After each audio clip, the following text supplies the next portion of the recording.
আসসালামু আলাইকুম রহমতুল্লাহি ওয়া সম্মানিত ভিউয়ার্স, আজ আমি আপনাদের মাঝে নতুন একটি ভিডিও নিয়ে আসছি।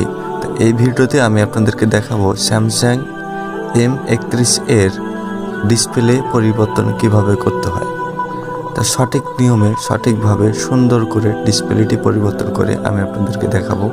তা ধৈর্য সহকারে আমার ভিডিওটি দেখতে থাকুন, কিভাবে কাজটি করতে হয় দেখে রাখুন। তো সম্মানিত ভিউয়ার্স, তো আমরা সর্বপ্রথম মোবাইলটি খুলে ফেললাম। মোবাইল খোলার পরে আমরা হার্ডডিস্কটি পরিষ্কার করব। পূর্বের যে আঠা আছে সেই আঠাগুলো সম্পূর্ণ তুলে ফেলবো সুন্দর করে। তা দেখুন আমার পরিষ্কার করা পেরেছে আসার পথে। তা দেখুন পরিষ্কার করার পরে কেমন লাগে। তো এখন আমরা একটি ডিসপ্লে নিয়েছি, ডিসপ্লেটি এখন আমরা একবার চেক করে নেব লাগানোর আগে, আঠা লাগানোর আগে।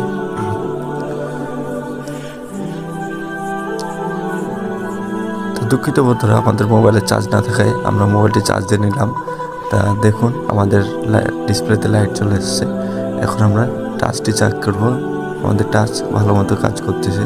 তো এখন আমরা ডিসপ্লেটি লাগিয়ে ফেলবো। তো লাগানোর আগে একটু ভালো মানের একটি আঠা ব্যবহার করব এবং কি চারি সাইডে সুন্দর করে আঠা দেবো, কোনো সাইডে যেন ফাঁকা না যেন থাকে। একটু সাইডে যদি ফাঁকা যদি থাকে তাহলে সেক্ষেত্রে দেখবেন যে ডিসপ্লেটি ভালো মতো বসবে না, তারপরে ডিসপ্লে লাইট বের হয়ে আসবে। তা আমরা সুন্দর করে আঠা দেব। আঠা দেওয়ার পরে আমরা ডিসপ্লেটি লাগাবো। তা দেখুন আমরা ডিসপ্লেটি লাগিয়ে দিলাম। এখন আমরা ডিসপ্লেটি চেক করব। আলহামদুলিল্লাহ আমাদের সব কিছু ঠিকঠাক কাজ করতেছে। এখন আমরা নাটগুলো লাগিয়ে দেবো।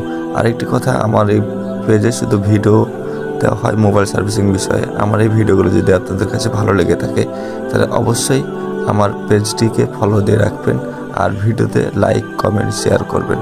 তো সবাই ভালো থাকবেন প্রিয় বন্ধুরা। আজকের মতো আমি এখানে বিদায় নিচ্ছি। আসসালামু আলাইকুম ওয়া রাহমাতুল্লাহি ওয়া বারাকাতুহু।